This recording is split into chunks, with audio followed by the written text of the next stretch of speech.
welcome everyone to this breakout session where we will discuss sustainability, visitor economy, and livability. Let's see. Sorry. My name is Linda Mannerby, and I work as a senior manager at a company called Grant Thornton, and I also work with as a sustainable advisor, and I work with sustainability for more than 10 years. And not long ago, sorry for the picture, it's wrong.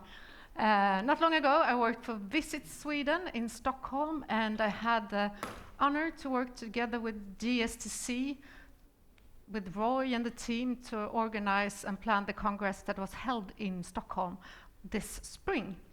So I'm very glad to be here in Singapore to meet all of you, to lead these fantastic experts in the panel, and also hope that you will get some inspiration today. Recently, we could read about frustrated residents of Barcelona in Spain.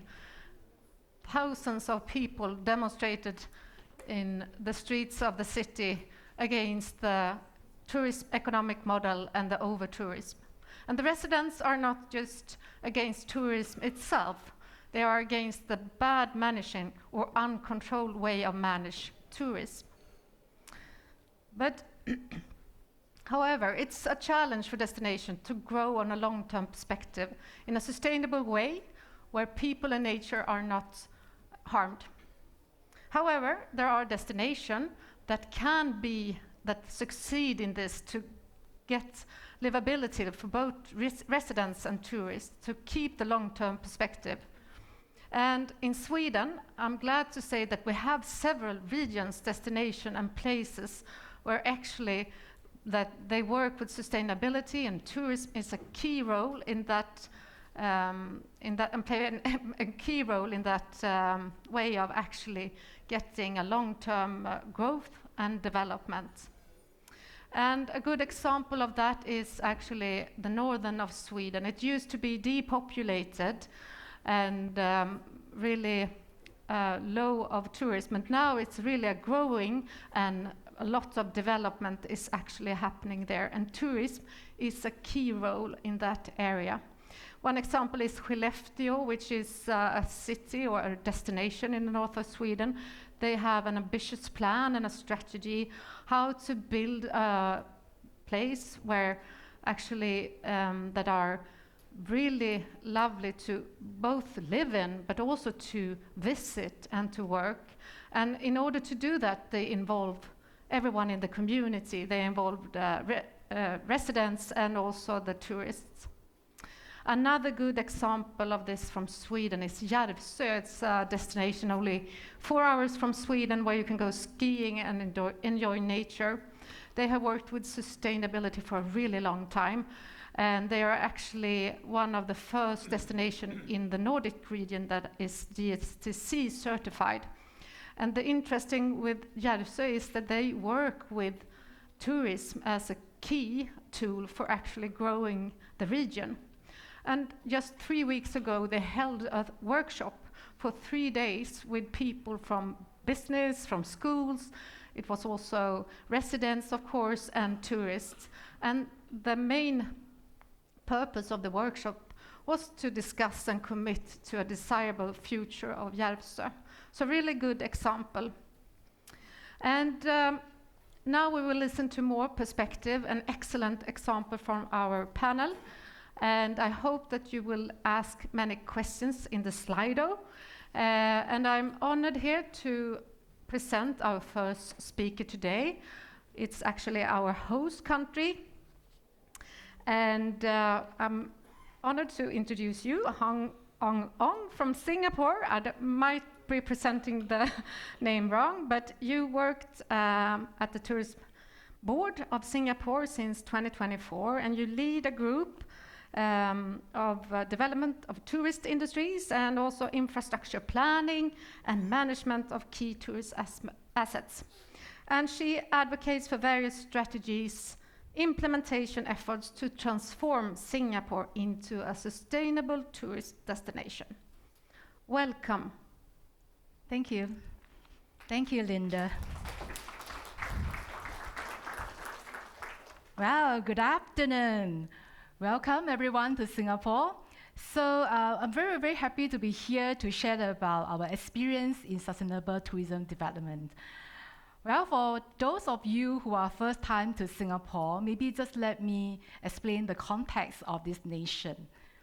Singapore is a very, very small country in Southeast Asia. We have around 6 million populations, and our land size is very small. It's about 733 square kilometers. And you can imagine that it is a very small, and how can you imagine? Okay, just let me describe. From the east to the west of Singapore is about 49 kilometers, and from the north to the south is about 28 kilometers. This is a very, very small country, and because of that, we have very limited resources, and very hard for us to tap on natural renewable energy. And because of that, our approach towards sustainable development started many, many years ago. And I would say that, it is since the founding years of Singapore. Careful planning of the city is actually in our own DNA. I just want to prove a case in point. Many of you might have thought that Singapore is a concrete jungle, but actually many of you may not know that Singapore, 40% of our land is covered in greenery. And our goal is to achieve 50% by 2030. Well, Singapore was one of the first countries to ratify the Paris Agreement, despite the fact that we contribute only 0.11% to the global emissions. Why do we want to do that? Because we want to play our part as a responsible global citizen to mitigate climate change. And shortly after, the whole of government had this movement. We implemented the Singapore Green Plan 2030. We launched to really rally the Singaporeans and work with the private sector to take actions. And under this plan, we set very ambitious long-term net zero emissions aspiration for the country by 2050. And tourism sector plays our role under the green economy pillar of this plan. Well, tourism brings both economic benefits and livability to the destinations. From the economy perspective, tourism contributes to around 3% of our GDP, and we create about 71,000 jobs across different industries, for example, across the hotels, attractions, tours, and mines industries. And for livability, we have conducted survey with our local population to understand how they perceive tourism. In fact, majority of them say that tourism improves their quality of lives. And in fact, many of them want to make tourists feel positive about Singapore. And many of them also found Singapore tourism experiences very enjoyable.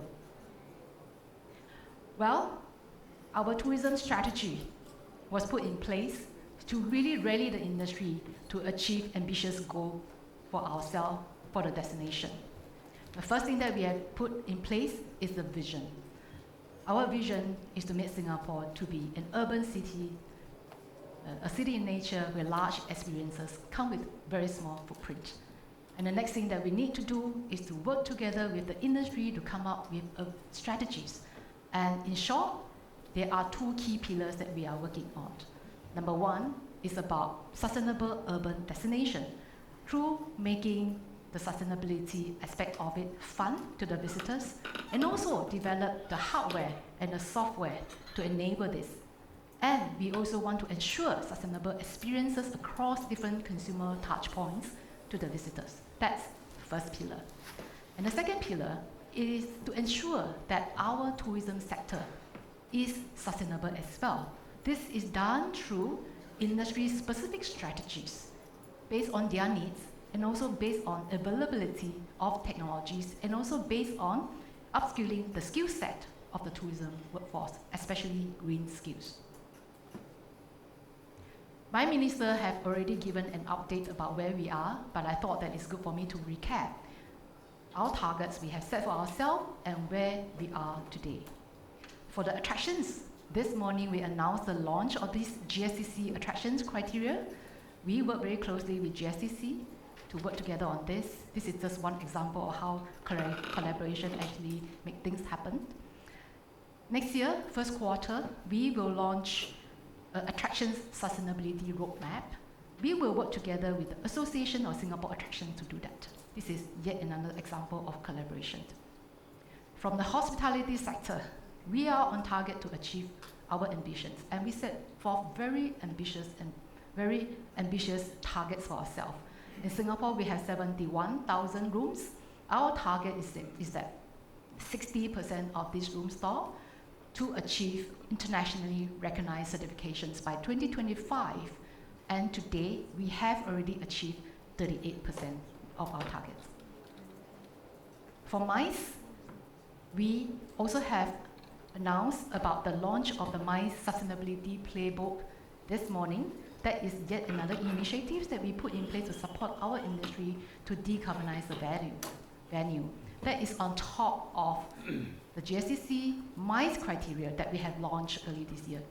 Another examples of collaborations. The associations, which is SASIOS, and I will repeat, SASIO stands for Singapore Association of Conventions and Exhibitions Organizers and Suppliers, and I agree that it is a very long name. They have also set targets for themselves. They want 80% of their members to achieve sustainability certifications, and they have already achieved 20% of that. Lastly, for travel agents and tourist guides, a partnership will be launched between NTUC Learning Hub and another association of travel agents, which is called NATAS Associations of Travel Agents Singapore, NATAS in short, on certified travel professional programs, which includes sustainability-related training. So these are all the things that we are working in partnership with our associations, with our industries. But I also want to bring attention that all this work is not just about working in silo. We do want to see real tangible impacts to the locals as well as to the local businesses. So one example is that, or rather there are 3 areas that we want to achieve. Number 1 is tourism experiences are accessible to locals. The example here is that the Formula 1 Singapore Grand Prix allows community participation through events such as the F1 pit lane experiences where locals can enjoy the pre-performance for free. We want to ensure that tourism experiences are inclusive. So the example that I want to cite is Escort has developed a partnership with SG Enable to ensure that their stay experiences are inclusive and the workforce also cater to people with different abilities. Lastly, we want to benefit the local businesses. STB, we profiles more than 150 local businesses in showcasing them to the world through our Made with Passion campaigns. MICE events can also do a part. They can create their purposeful and positive impacts across the communities and organizations.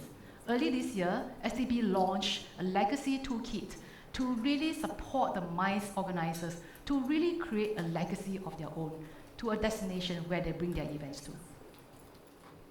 Our progress, I would say, that is really attributed to very close partnerships with all the stakeholders with us. We have held several conversations at the point of developing the strategies, but we also have ongoing discussions with them. In fact, we have an annual sustainable tourism conversations that we invite more than 150 industry stakeholders to discuss about the key priorities, the trends, and what are the things that we need to put together. And all this not necessarily happen in the form of events or conferences. We regularly have one-to-one discussions with them, focus group discussions with them. So in short, I would just say that sustainable development will not be the same for everyone, will not be the same for the different destinations or organizations, but I would say that what is really common is that it is important for us to work together as a team. For Singapore, STB will continue to work with all our industry partners to make Singapore a city in nature where large experiences come with small footprint. Thank you.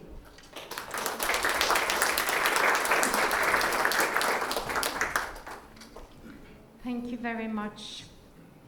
Now for the next speaker, which is Joel Katz, and he's the Managing Director of the Cruise Line International Association for Australasia and the broader Asia-Pacific region. With more than 2 decades of experience in senior leadership, Joel is known for his deep expertise and strategy insight into the cruise industry. He has played a vital role in supporting sustainable practices, fostering economic growth, professional development across the sector. Please welcome up.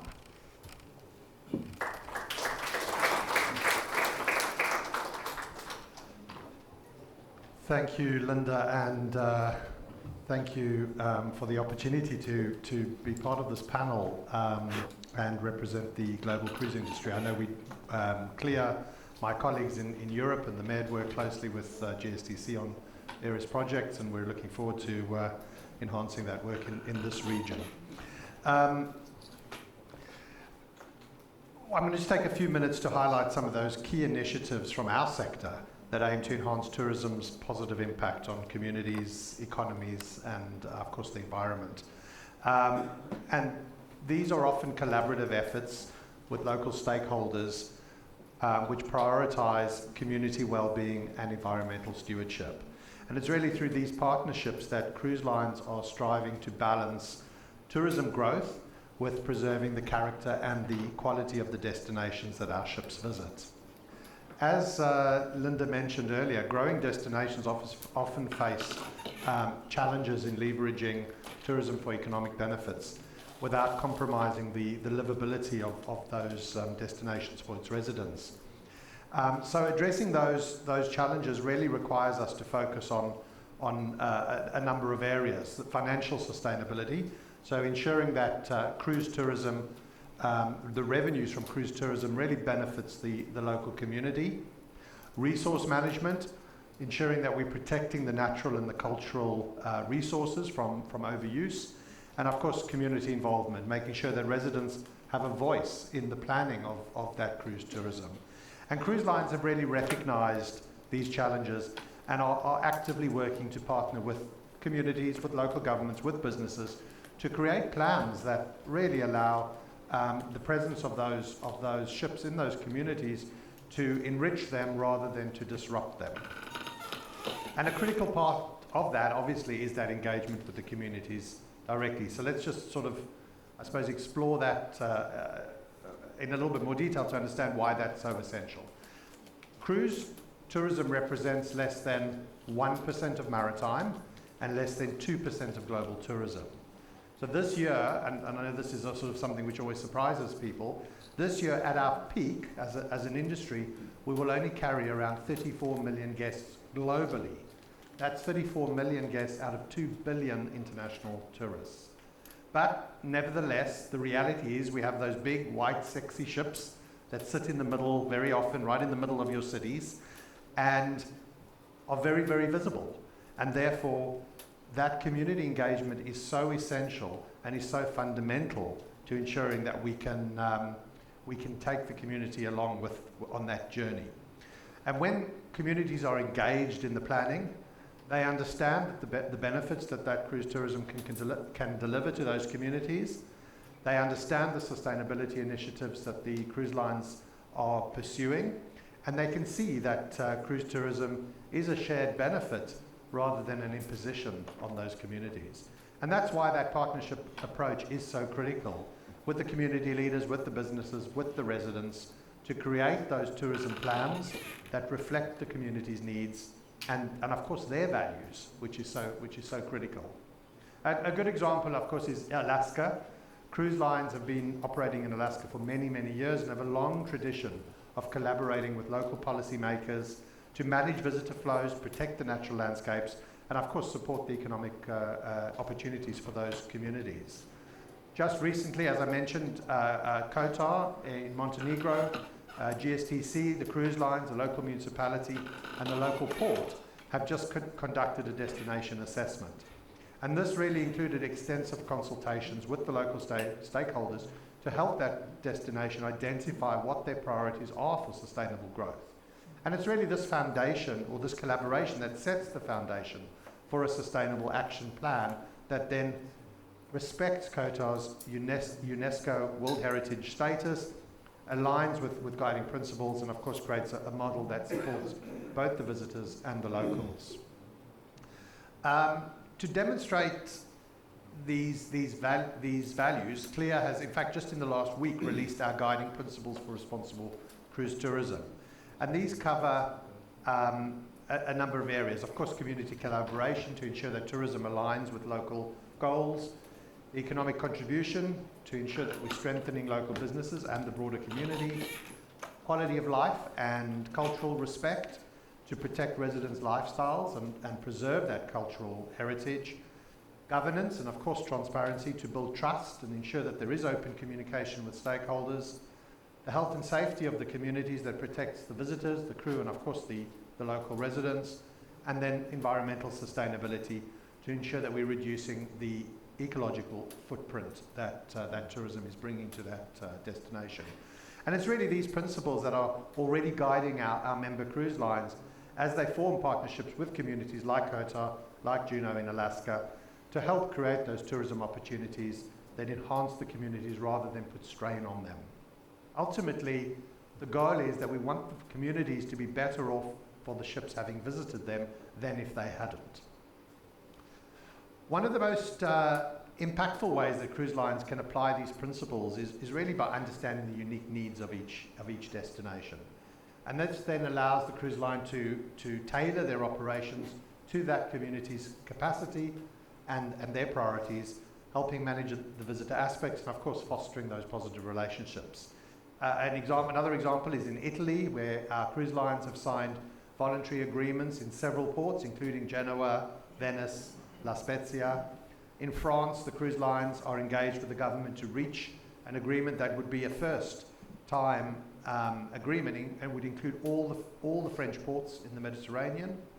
And just in recent days, we've also finalised a task force together with the Greek government, overseen by the Greek Prime Minister's office, to look at some of the overcrowding concerns that are developing in some of those Greek ports, and really help to develop a positive tourism management solution for those Greek destinations, looking at the short, the medium and the long-term aspects in order to be able to develop plans that respect the community life and of course make tourism a welcome addition rather than a burden on those communities. We also know that cruise tourism is a powerful economic driver, particularly in regional areas where very often there isn't a lot of other kinds of tourism. Ships can often get to places that are remote, and the cruise lines are very focused on sourcing locally and creating jobs that really reach all parts of the community. I'm from Australia, and in Australia we've just released our economic impact analysis for Australia for 2023-24. And we've shown that cruise delivers more than $8.4 billion to the Australian economy and supports 26,000 jobs. It really runs through the economy. And that's the hotels the guests are staying in before and after the cruise, the food suppliers, the transport operators, of course the ports and that extensive supply chain. And in many cases, those are jobs that are well beyond the ports that the ships actually visit. Of course, just as important as economic support is ensuring that we respect the way of life and preserve the cultural heritage of those destinations, because again, we want the cruise tourism to enhance, not disrupt. And of course, we want to celebrate local heritage because at the end of the day, we're bringing visitors to those destinations because of that culture and that heritage. Dubrovnik is always a good example. Cruise lines have collaborated with the city to develop a Respect the City initiative. And this really involves managing ship arrivals to reduce congestion in the Old Town, which, as you probably know, is a UNESCO World Heritage Site. And these initiatives really allow those residents to feel that their heritage is valued and protected. And of course, gives them a sense of pride as well in being able to show off their community. And then we can't forget, you know, the most important aspect, which is underpinning everything, which of course is environmental sustainability. And we're very proud as a sector to have taken a leading role within maritime, because that's where we sit, with a commitment to pursue net zero emissions by 2050, ahead of the IMO, which is our regulated International Maritime Organization, which is our regulator. So much of the world relies on maritime activity for survival, and reaching this target really hasn't been easy, given that maritime is such a hard to abate sector. But our members are investing more than $60 billion in new ships and new technologies to take us through to 2050, remembering that the ships that are being delivered today are the ships that will be in operation in 2050. And a key part of that effort is working with the IMO on a global fuel standard to be able to identify and source what those sustainable marine fuels will be. And then, of course, other technologies like shore power, provided there's green power available, to enable those ships to turn off their engines while they're in ports. Just one quick example of something that we've just seen down in Australia, really around that cultural preservation. One of our cruise lines has just entered into a partnership with Winumbal Gumba, traditional owners up in the Kimberley region. And this is really, it's not just about making the indigenous community the godparents of the ship, but really about funding a sustainable and regenerative opportunity for that community to develop skills and to develop opportunities to sell their art and their crafts to create a long-term sustainable opportunity for that community. So I'll finish with that, and I think really just to sum up those slides that I've just sort of rushed through, the common theme through everything is collaboration and partnership.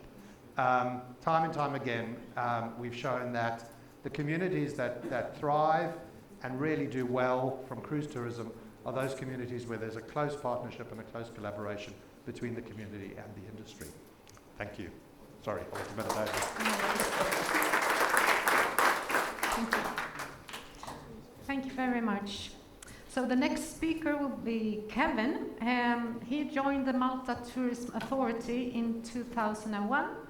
In 2015, he was appointed to Director, Product Development, and overseeing all projects and initiatives related to tourism. He is now Deputy Chief Executive with responsibility for product development, licensing, compliance, quality assurance, and eco-certification. Kevin is also involved in a number of cross-ministerial initiatives related to policy developments and sits on various boards and committees, including Tourism Regeneration Agency and Environment and Resource Authority. Please welcome Kevin.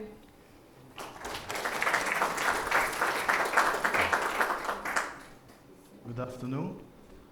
Okay. Good afternoon. Thank you, Linda, for the introduction. Don't worry about the surname; it's unpronounceable. Can go with just Kevin. I'm from Malta. It's located just underneath Sicily, and like Singapore, we are very small. We're smaller, in fact. We're 40% the size of Singapore. We have a resident population of about 500,000. Foreigners living in Malta are about 120,000. So we have seen during the recent economic expansion of recent years an influx of foreign expats working in Malta. The area is only about 316 square kilometers, so that is a bit dense. It's about 1,700 residents per square kilometer, and above that we had about 3 million tourists in 23, and in this year we're expecting to close the year with a 3.6 million tourists. And this does not entail or count in Joel's cruise liner passengers, because there's another million cruise liner passengers that actually visit and are not counted as tourists. Just a word about our hosts. I managed to find a photo of 1967, where one of our prime ministers was in Singapore talking with your prime minister about the rundown of the British military base. I think there is a lot of parallels between Malta and Singapore, although far apart. I've never felt so at home. We have the same electrical sockets. We drive on the proper side of the road as well. You know, so We are both located in strategic locations, one in the Mediterranean and one in Asia. We sought integration with larger countries. I think both people are very hardworking and resilient people who went through difficult times and hardships and overcame. We became a member of the European Union and you became Singapore. The difference, I think, is discipline. You are disciplined, organized. We are Mediterranean, so we're a bit less. So what's the role of the MTA? The Tourism Authority is in charge not only of marketing Malta overseas, but also of developing a tourism strategy. Recently, we published the Recover, Rethink, Revitalize, and that is a post-pandemic strategy that takes us till 2030. We also instituted a tourism observatory, which is, I think, important to monitor and measure and take stock of the situation, take stock of the implementation of the strategy, and report back. We also made sure that we landed Ermen down to Malta last year to sign an MOU with GSTC, and that was my role. And from there, we actually stopped the eco certification that we had, which was GSTC recognized, but we decided to stop it and go directly for GSTC certification. In fact, last week we have our first hotels that obtained the certificate from the independent certification body. Of course, visitor economy, sustainability, and livability is a very difficult thing to achieve in a small island with dense population and large visitor numbers. I think this is almost mission impossible unless you have the drive and the stakeholder interaction needed to overcome these difficulties. You will not be able to have a balanced approach. What are the key challenges?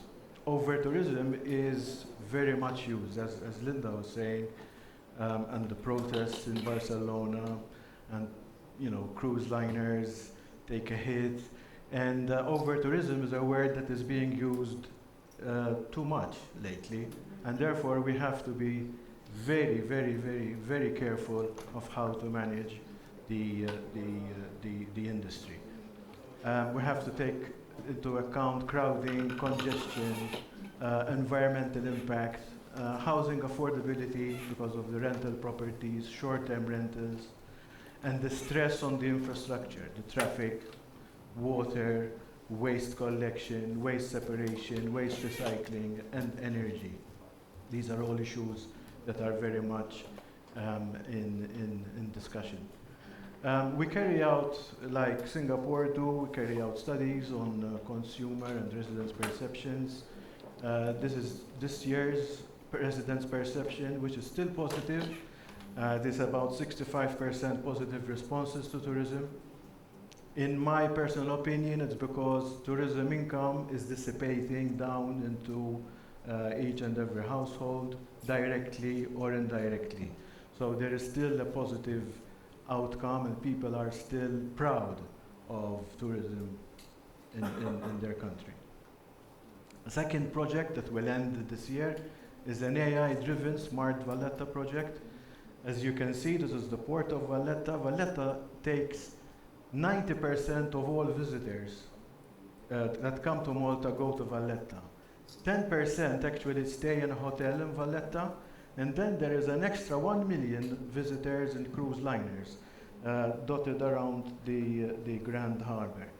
So this study is trying to use AI, footage, and perceptions to be able to implement a plan for better visitor management for Valletta. Balancing the act, this is very difficult. I think our best two ideas were to diversify and to improve seasonality.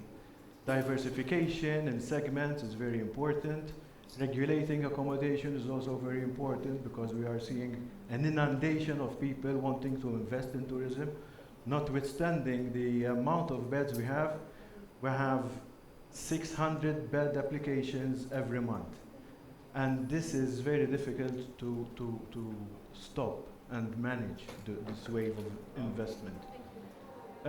Also, other considerations, the growing economy. I don't think tourism is just the problem, but a growing economy has its own problems on the livability and the quality of life of the resident population. So tourism is partly to blame, but is easier to blame because you can see the ship, you can see the coach, you can see the groups, and it's an easier target to blame for lessening of the quality of life. So what are the other considerations? Carrying capacity. Do we have a magic number? Do we stop at 4 million? 5? Singapore has 13, if I'm not mistaken. So you can manage more number. It's just how you do it. And I can see a lot of contradictions as well. People wanting better economic situation without wanting the inconvenience of having to deal with more numbers, more tourists, more workers, etc. And there's also another problem is it's very difficult for our politicians to take unpopular decisions. In order to balance the act, you need, unfortunately, to take unpopular decisions. And that is not always easy. Just a couple of more slides. We managed to diversify the market. Malta's primary tourism segment was sun and sea. I would say 95% of it. Now it's down to about 16%. The rest is culture, visiting friends, wellness, teaching English as a foreign language, other sports. Scuba diving is for about 5%. MICE is around 8.2%. Business is about 5%. These niche markets are very important to distribute tourism across the year.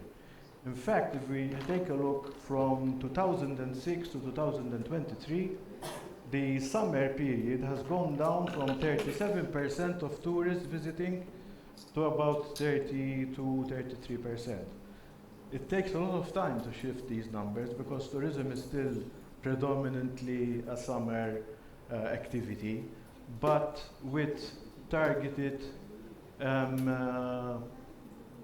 with a targeted approach, I think you can improve your seasonality. One last thing, whenever we have a new record, the issue of quality arises. Quality versus quantity. How do you achieve it? I have no idea. It's a miracle we have to go through. So I would like to conclude with a quote. Tourism should be a bridge, not a burden, a path to discovery that leaves both travelers and communities richer in experience, yet lighter on the land, as Singapore have very, very, very correctly said. Thank you so much. I would like to thank the staff at GSTC. I usually name them all, but I usually miss someone. So this year I'm not going to say all the names, but I thank the staff at GSTC because they are very helpful, and it is one of the labels that actually give you support. You actually can speak to someone at GSTC and have feedback and have support and help, and that is something great. Thank you so much, and I will leave it up for Linda and David. Thank you.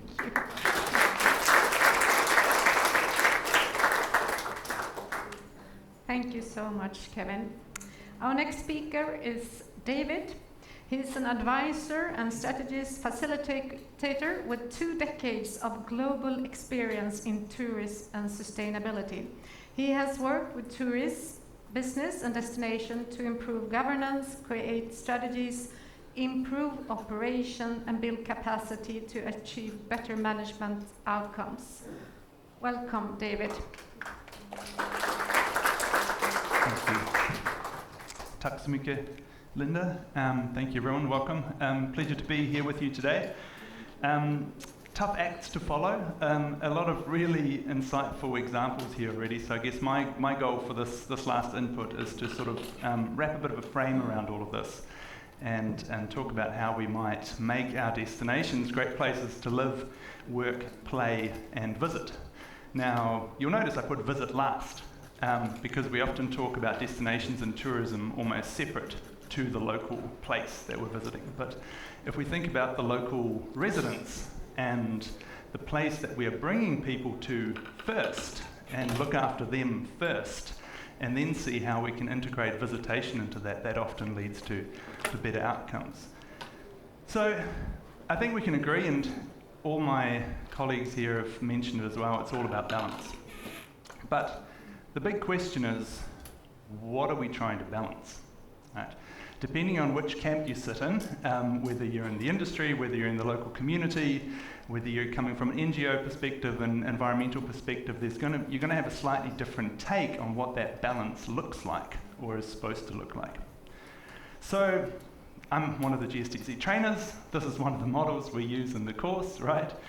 We tried to find this balance between profit, people, planet, and I mean, for this session here in particular, we're trying to find this equitable balance between profit and people.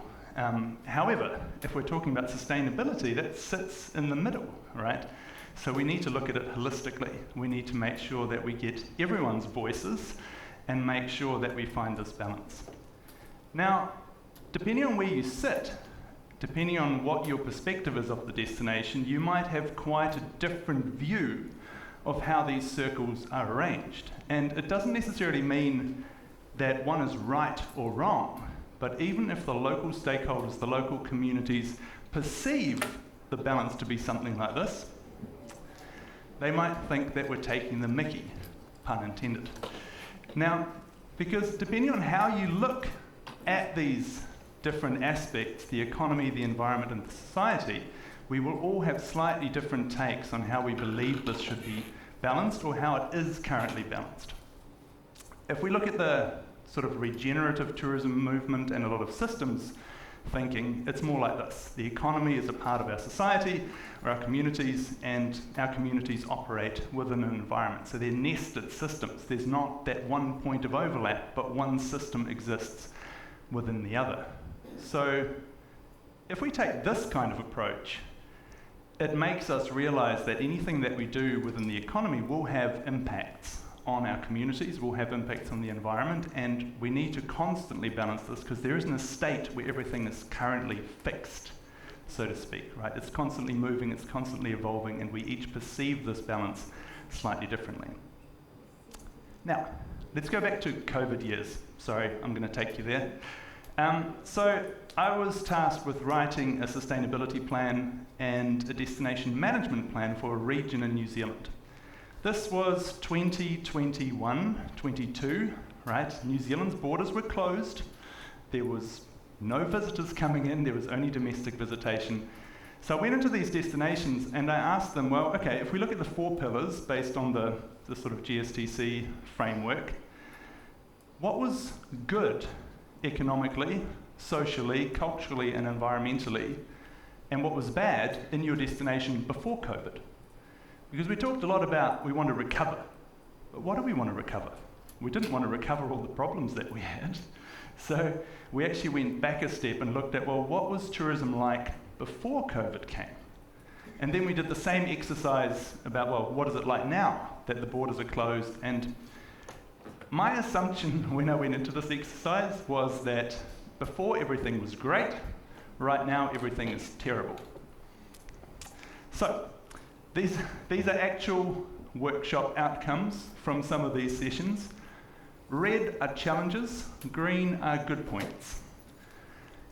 Now just looking at those, okay, you can read it on the top left one. It's pretty hard to tell which of those refer to pre-COVID and which of those refer to during COVID. The finding in the end was that they actually saw more challenges with pre-COVID than during COVID. So that gave us some interesting food for thought for planning the future then. That was the third part of the exercise.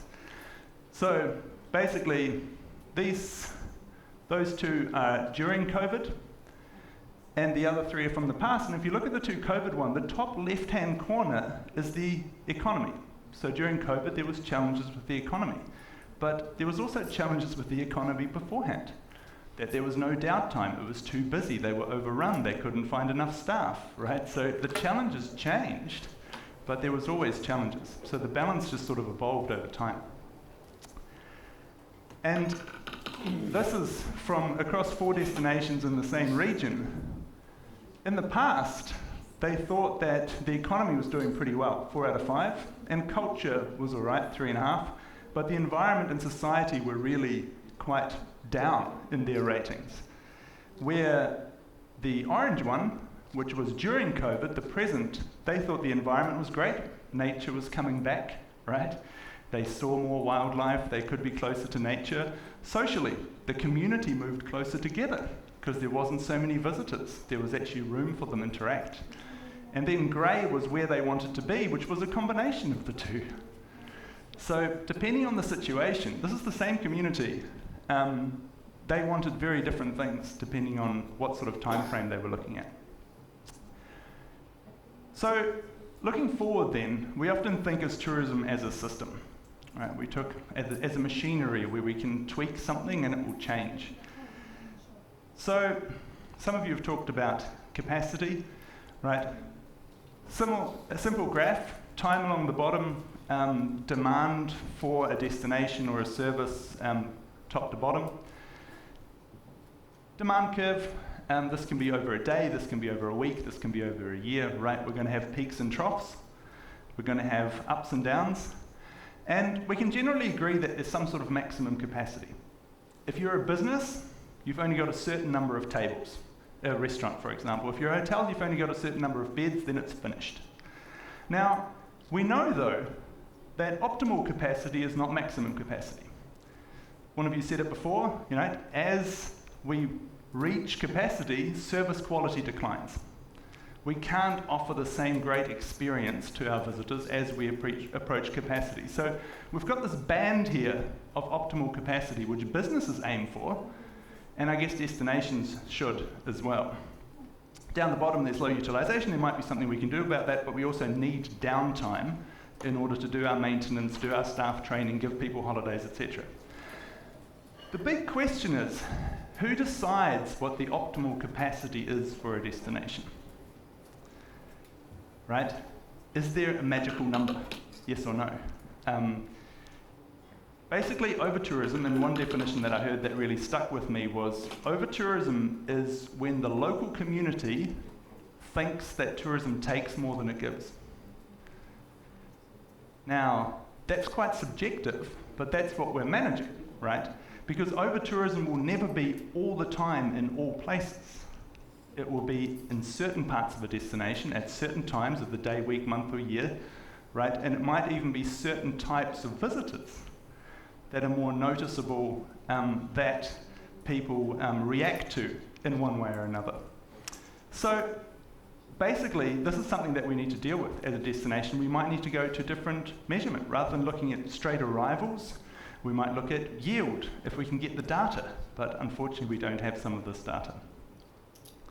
But if we're looking at this engagement between the tourism sector and our local communities, a tool that I find really helpful, and this is not mine, this is from the International Association of Public Participation, they've allowed me to show you this, is that this is the public participation spectrum. From the left, informing the communities, to the right, empowering. Now we talk a lot about consulting, but that's only one step along. Or we talk about involving, which is another step along. And as you move through, what changes is the increasing impact that your stakeholders and that your communities have on the decision. We're good at consulting and asking, but we're not necessarily good at giving them the power and implementing whatever it is that our stakeholders ask, right? So in the end, I think the big switch where we've still got an opportunity to create change in these interactions is giving our stakeholders more power to make decisions for what is right for their local communities. And that may mean this is quite a vulnerable thing to do as a sector, because we might get an answer that we don't want to hear, which might be that there should be less visitation at certain times, that we don't want certain types of visitors, right? But the publics will tell us, and the examples that have been pointed out today show that, the communities will tell us when it's too much at a certain point in time, and we need to listen to that. So check this out, it's on their website, they do some really nice stuff. So in the end, closing words there is that the key to balancing the visitor economy with this livability for the locals is giving locals not just a voice in the consultations, but actually giving them a vote where this journey for the destination goes and how far they want to go, right? When is it too much? When is it enough? Thank you.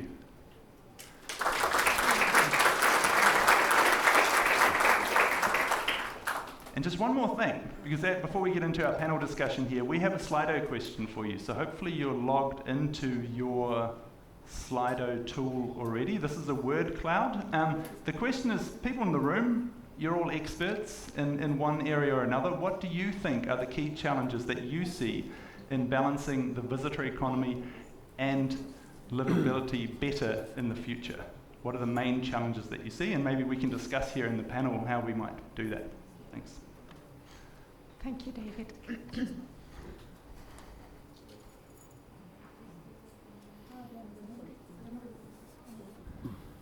So we see if we got any answers.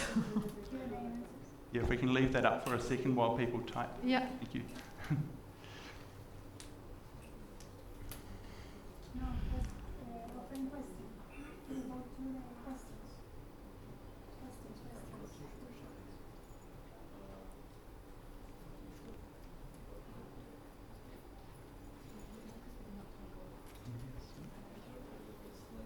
It's interesting, I've asked similar questions in a lot of different places when I do these workshops, and often it is about that balance. So I think one of the big things, and maybe that's something for us to discuss, is that the challenges are known.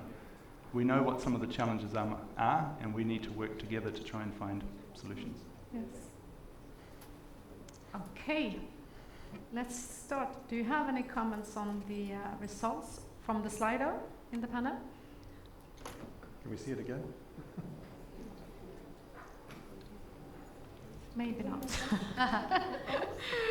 Okay. Let's start with the questions. Thank you for, and just keep asking questions in the Slido and we will bring them up. But first, I will start to ask you, Huey. We are in Singapore.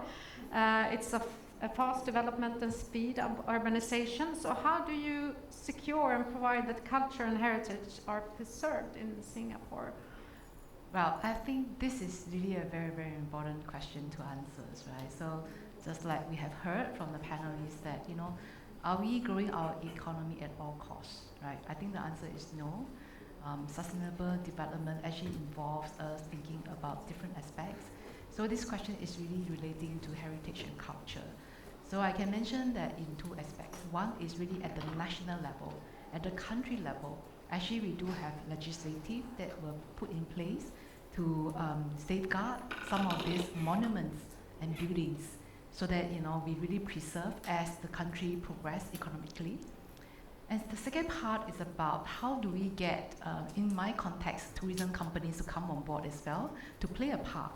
I think this is where GSTC certification come in very, very helpful, because GSTC criteria also kind of like there's a one aspect whereby the companies have to look at how do they play a part in this. So some of these stakeholders that we have been encouraging them to adopt GSTC certifications have kind of like helped them to do more. Some of them are already doing, but for those that we have not done so, they will then start to think about how to engage the local communities. So I think that is the measures that we feel that working in totality will be able to address some of these questions. Thank you.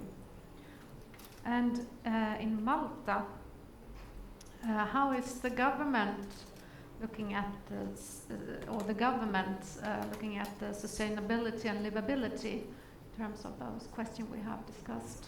Yes, as I said, I think it's not just tourism. I think it's the overall economy and the speed of growth of the economy and the model of the economy. About 10 years ago, the government introduced an economic model that was based on the importation of work from outside the country.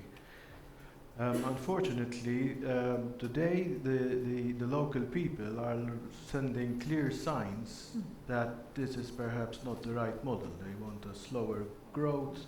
They want less maybe foreign workers. Although they want work, they want taxis, they want delivery food, they want the contradiction of they want the benefits, but they don't want perhaps the inconvenience. However, the government is currently launched the Vision 2050 to address these issues, and I think the approach they're taking is a bottom-up approach, as David has said, and I think they're on the verge of actually changing the economic model to adjust what the people want, which is more quality, less quantity, basically. Thank you. And Joel, you talked much about collaboration in your presentation, and do you have an experience of effective strategies or more examples of communities and cruise line, how you work together, and other very important actors in this collaboration? Yeah, look, I think Singapore is always a great example. Singapore tourism has actively promotes cruise tourism. They see the benefit of cruise tourism to Singapore, but they don't only look at it from their own perspective. They understand where they are positioned within the region, and they look at how they can help their partners in Malaysia, in Indonesia, in Thailand, Vietnam, to build up their cruise capacity, which ultimately benefits Singapore. So it is about that sort of collaborative approach, that network approach, because one destination doesn't sort of succeed in isolation. Singapore does it really well, and therefore that best practice is then shared with those other communities in the surrounding area. So I always think that that's a really good example of how destinations can collaborate with each other, and then so the next level is then entering into partnerships with the cruise lines to actually base their tonnage in the region. So the cruise lines see that the destinations are making the effort and are welcoming and want the ships to come, and then the cruise lines will then deploy their assets in the region. Interesting. And David, you talked so much about the balance. How well do you think destinations currently balance visitors, economy, and quality of life? You have seen and met many destinations, I assume. York? It's a very good question, and I think it really depends. Some destinations do it very well. Some destinations struggle, and as I said, it's not always. It's not all parts of the year, or it's not. I grew up in a little village in New Zealand with a permanent population of 200 people and 35,000 visitors. So, we just know that over the Christmas and the busy period, that's not your place anymore. It's going to be overrun, and you can accept that as long as you see the benefits from it as well. So I think it's, especially as destinations grow, and I see one of the questions that was up there before, which I thought was interesting, is it more difficult for smaller destinations to manage this? And I think it depends. I mean, something like a place like Singapore that has a lot of other things going on as well. Tourism is one part of the economy, and a big part, but there's a lot of other things going on. So the tourists or the visitors more likely sort of fade into the background.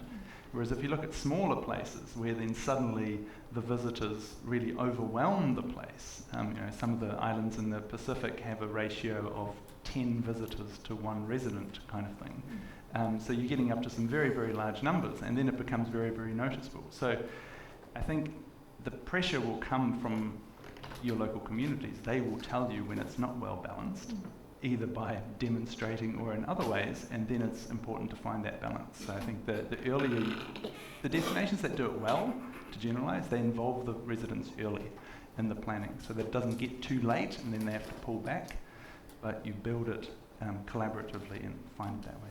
Does that make sense? Can I just add to that? We've got a good example in the north of Australia, where their peak season is actually in the winter, and their off-peak season is in the summer because of the climate. And they actually don't need the cruise ships to come during the peak season. They actually really value them coming in the off-peak season because that's when they're not getting any other visitors. So it is about creating that the right kind of visitation that suits the community. The seasonality, that's a great example. We have another question from the audience here. How does the concept of over-tourism affect the livability of cities and the steps can be taken to mitigate its impact? Do you have any comments on that question? I've already... Well, I can add on from Singapore perspective. I think over-tourism, I really agree with David. It's really about very hard to put our fingers and numbers to that. And I really like what he said. It's really when, the locals tell you that you have reached the point. But having said that, I think it is also important for us to keep our fingers on the pulse, on the numbers. So what we do is very similar to Malta, that we ensure that we have a full calendar of events throughout the year, so that there's no one particular month or seasons whereby there is a high concentrations of tourists. So if let's say we look at the numbers, back in 2019, which is pre-COVID, we have 19 million visitors. Compared to Singapore populations of 6 million, right? The numbers sound very staggering. It's really, very staggering. But if you look at the monthly arrival level, it is actually quite constant. It's about 1.4 million to 1.8 million. So seasonality is something that we can do about it. And the other thing is really about quality tourism. Now, I know there are some comments about what is quality tourism. I think the fact of the matter is that the border is open borders, right? It is, we can't say that, certain people cannot come to the destinations or what. There's actually very limited things that we can do about it. But I think what a destination generally can do is really about, developing the kind of product and experiences that actually can meet the certain segments. And in so doing, we prioritize growing spend over growing just pure visitor arrivals. So these are some of the measures that we are actually putting in place. And the other thing is, I feel that it is also very important for us to paint a perspective as well. Again, big headlines, 19 millions or whatnot, it sounds very, very big. But actually, if you break it down to the daily level, actually the number is not that huge. So, for example, if I use last year figures, 2023, we just recovered from COVID, and we had 13 million visitor arrivals. Still very high compared to 6 million of populations.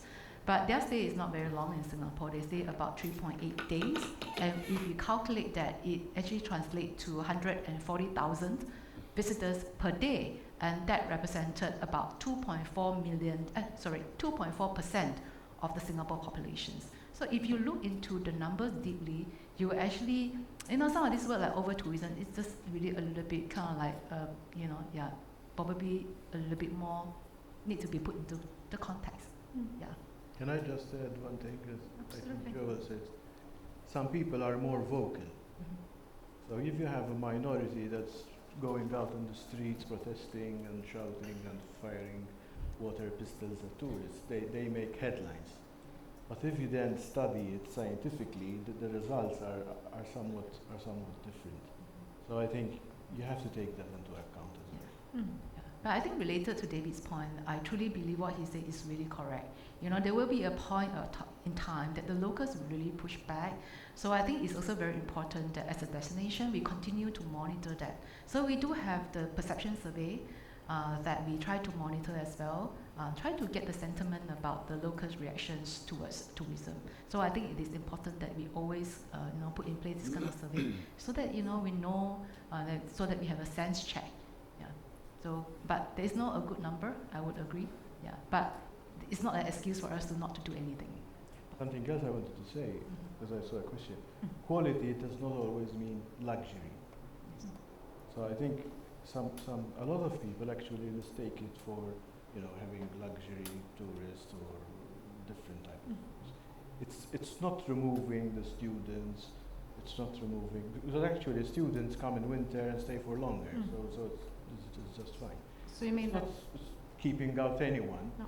It's just what you're saying, that you need to focus on the spend and other indicators, social, environmental, and what have you, and not just the numbers. For a lot of time, especially in Maltese politics, they were looking at the numbers. The moment you have one single tourist less than the previous year, it's panic. I think we should focus more on other indicators than just numbers. Just numbers. Do you measure, for example, environmental impact in your different, in Malta and in Singapore? Especially through the perceptions area. Yeah, you do that. Yeah. That's interesting, because that is suddenly you can create a conflict between the numbers of tourists and in contradiction to the environmental. And you answered the question from the audience, Kevin, aren't high quality and high spending visitors goals for over-term tourism just code words to keep out low spending groups like youth and specific feeder markets? Do you have any other comments in the panel for that question? Yeah, I do. I find that an interesting question, because in New Zealand that was a raging discussion around COVID, that we needed less numbers, more higher value, etc. But if you look at it, it's about, and this also to your point before, I think as long as you have visitors that have a value fit, that fit into, so I'm assuming Singapore, for example, has a lot of business visitors. They're here for business. They're not necessarily going into the neighbourhoods, taking over the bars and doing all these other things. They don't stand out. There's a value fit. They match. But also in New Zealand, they did some research saying that, well, if someone comes as a backpacker, right, they're not going to spend that much. They're going to buy an old car. They're going to drive around for 6 months because they're on a working holiday visa. But they might work. We need workers, right? They're going to pick some of our fruit. They're there for longer. They might not spend more per day, but they're going to spend a longer time. And if they have a great time, they're going to come back 10 years later when they have family, they have a decent job, and then they're going to spend more money, right? So if we look at the life cycle of a visitor, the people that come to a destination as a low spending or perhaps in some eyes undesirable visitor to start with, if you make them feel welcome and give them a fantastic experience, they're going to come back later and do it again properly. So I think there's two things. I think it's high quality should be fit with the local community, right? Not misbehaving or doing anything like that. And we need to look at the life cycle, really, or life-term value. I think cruise liner passengers are also can be considered like that, because they visit, if they enjoy, they come back. So it's like having a showcase, like a taster, and an advert. And now with the social media, it's even better because they're on Instagram. We don't have a stat for this part of the world, but I know that the global figure is something like 6 out of 10 cruise travellers say that they go back to a destination that they enjoyed seeing it on a cruise ship, on a cruise. Wow. Anecdotally, we hear from, particularly in remote destinations where it's difficult to get to, that they don't see a lot of visitors, and when they do see visitors coming in by road or by rail, they say, what brought you back to our community? What brought you to our community? They say, oh, well, I came on a cruise ship, I was there for one day, and I decided to come back and explore the area in more detail. Yes. So when it's a conflict of objectives, short-term profitability versus long-term profitability and value for people and environment, do you have any suggestion how you could work as a destination when that comes up on the table, so to speak? When, the conflict is really short-term versus long-term. Do you have any experience in that?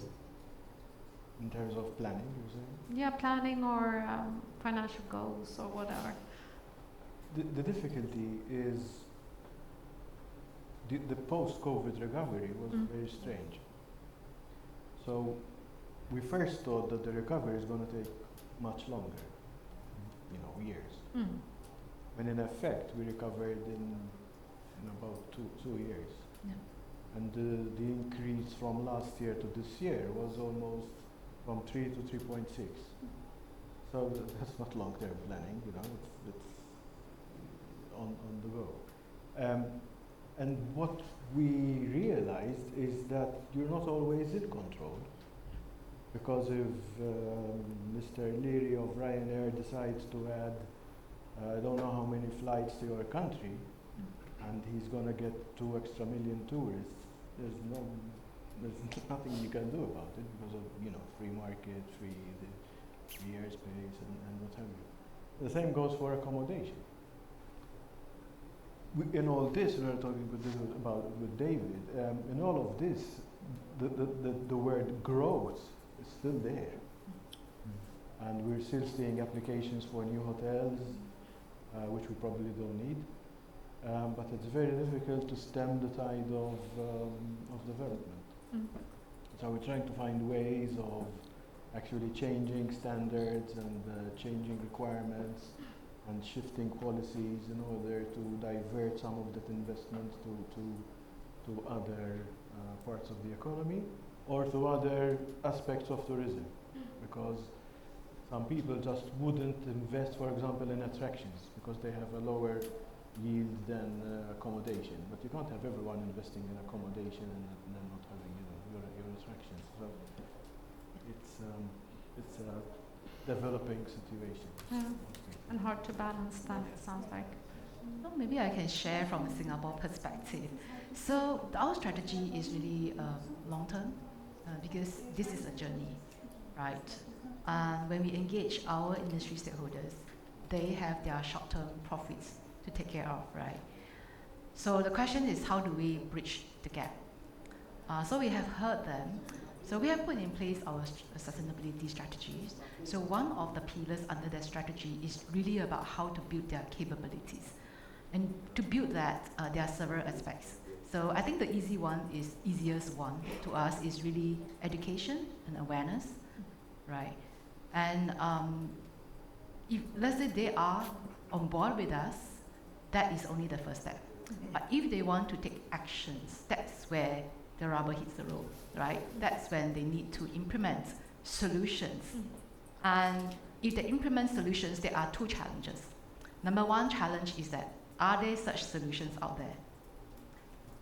Number 2 question is that, are they going to invest all this capital investment because it's going to cost them money, right?